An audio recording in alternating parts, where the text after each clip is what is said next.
Do you know that a decision made in the heat of emotions can either build or destroy both oneself and the other person? No matter how much a criminal tries to cover his tracks, one day his actions are bound to be exposed. Eventually, he gets caught.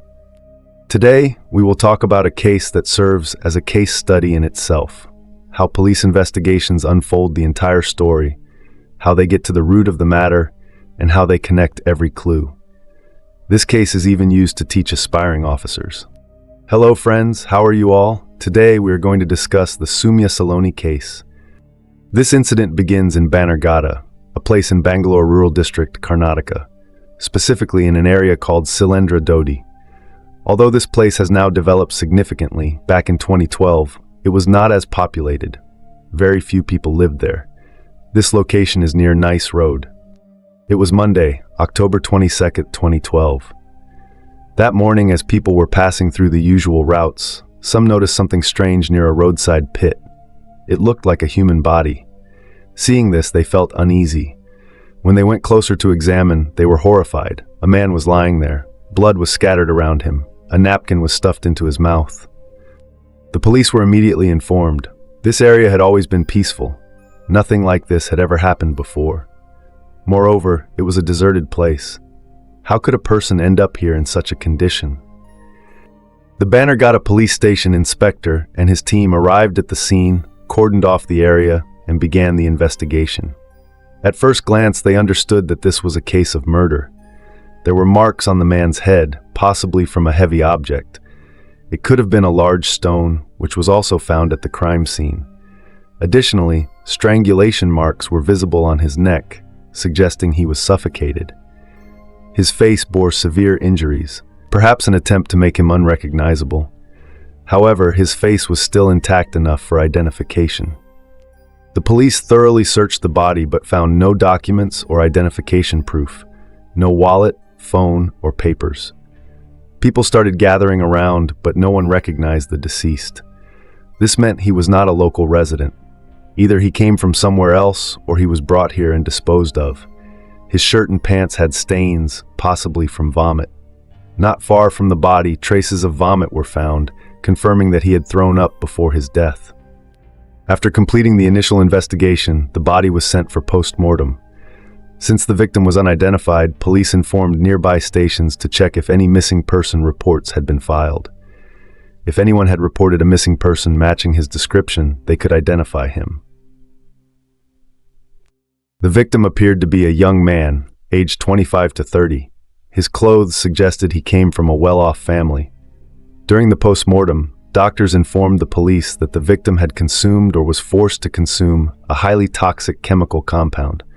This was mixed into something he ingested, causing his stomach to react violently, leading to vomiting.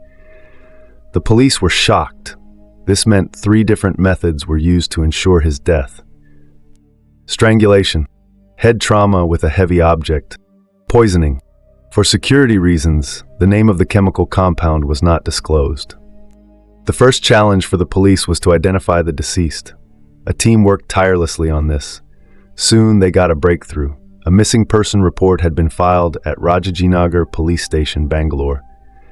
The report was filed on October 22nd. The missing person was last seen on October 21st when he left home on his two-wheeler. He did not inform anyone where he was going. His parents tried calling him, but his phone was switched off. When he did not return, they reported him missing the next day. The details in the missing report matched the unidentified body. Bannerghatta police coordinated with Rajajinagar police, and the victim's family was called to the hospital for identification. As soon as they saw the body, they confirmed that it was their 27-year-old son, MN Nitesh. Nitesh was a software engineer working at Accenture, Bangalore. He belonged to an affluent family living in Rajajinagar 4th block. When his family saw his condition, they were in complete disbelief. He had no enemies, no disputes, and never had any altercations. They could not understand why someone would kill him. The case was assigned to Inspector B.K. Kishore Kumar of Bannerghatta Police Station. He and his team started an extensive investigation.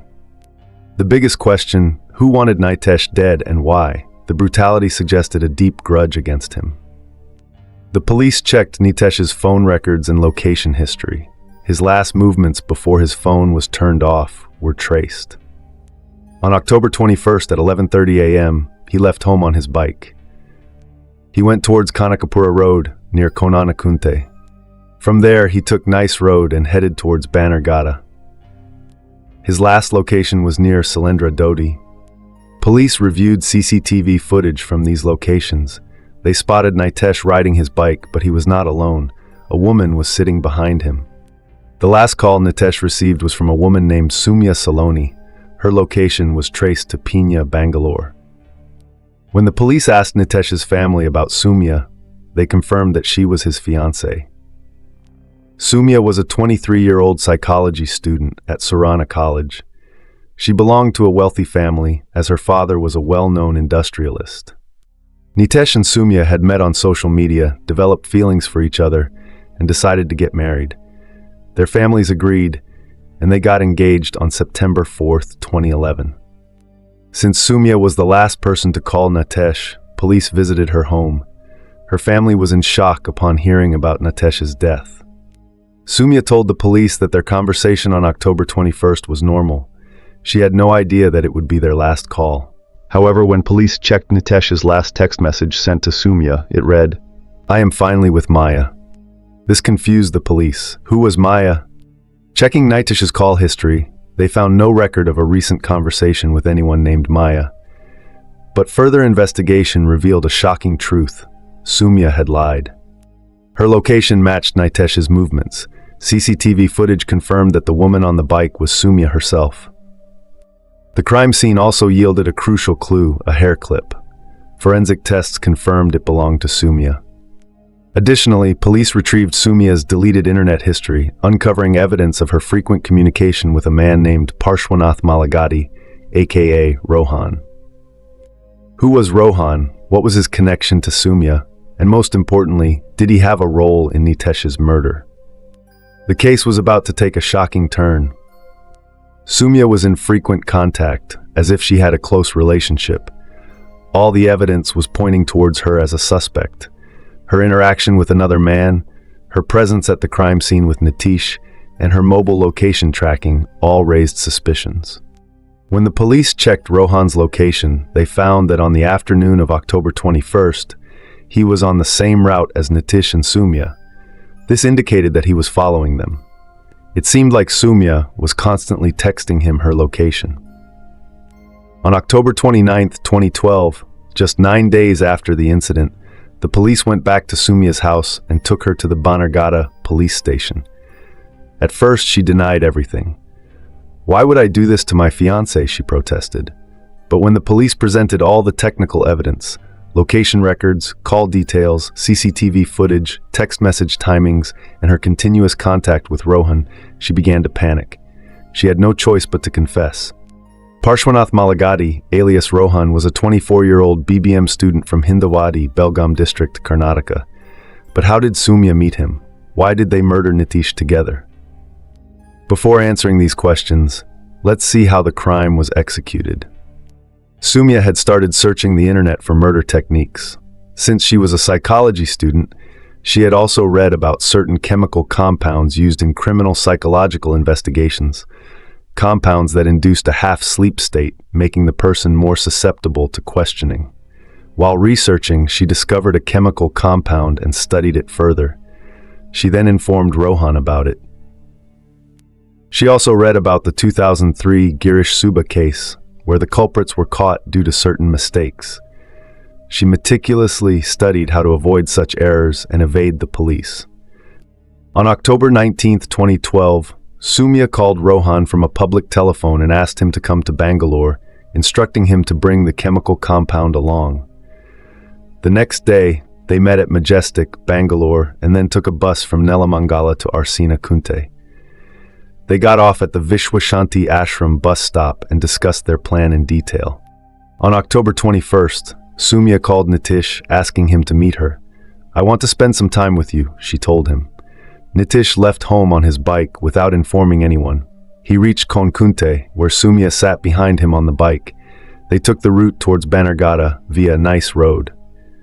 Along the way, Soumya suggested they stop for juice. They purchased juice from a stall, but she insisted they drink it somewhere else. As they rode away, Soumya secretly mixed the chemical compound into Nitish's juice. When they reached a secluded area in Salendra Duddy, Soumya asked him to stop. They both got down and drank the juice. Nitish also had a vodka bottle, which he mixed into his glass. Within minutes, he started feeling uneasy and began vomiting violently. There was no one else around. His condition worsened. Panicking, Soumya quickly texted Rohan to come immediately. As Nitish became unconscious, she stuffed a cloth in his mouth to stop him from vomiting further. Rohan arrived from behind, took Soumya's dupatta, and wrapped it around Nitish's neck. Meanwhile, Soumya picked up a large stone and struck Nitish on the head. He collapsed. To further conceal his identity, they disfigured his face with the rock.